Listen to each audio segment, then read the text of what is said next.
समर पवन सिंह खेसारी, क्यों लड़ते हो आपस में।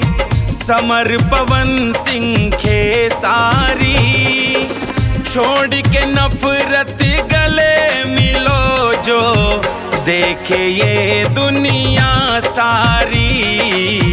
क्यों लड़ते हो आपस में।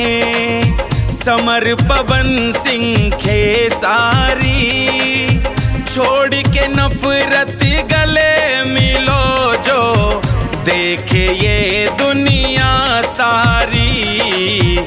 क्यों लड़ते हो आपस में।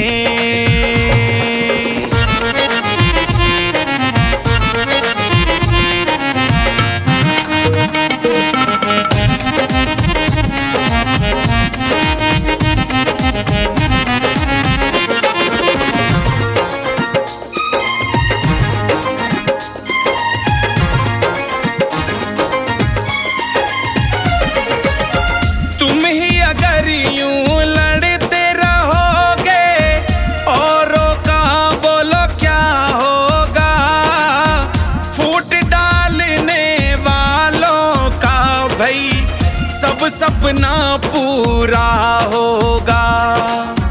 दुनिया वाले हंसी हंसी बोले, कुछ समझ ना आया होगा, कुछ समझ ना आया होगा।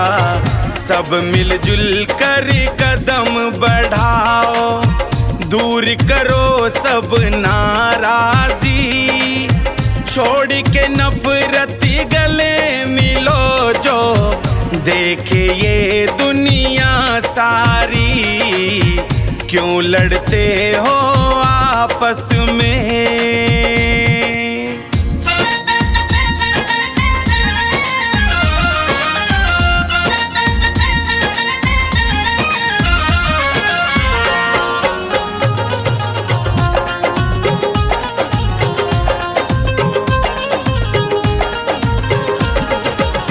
पवन खेसारी भैया मेरी एक बात को सुन लेना।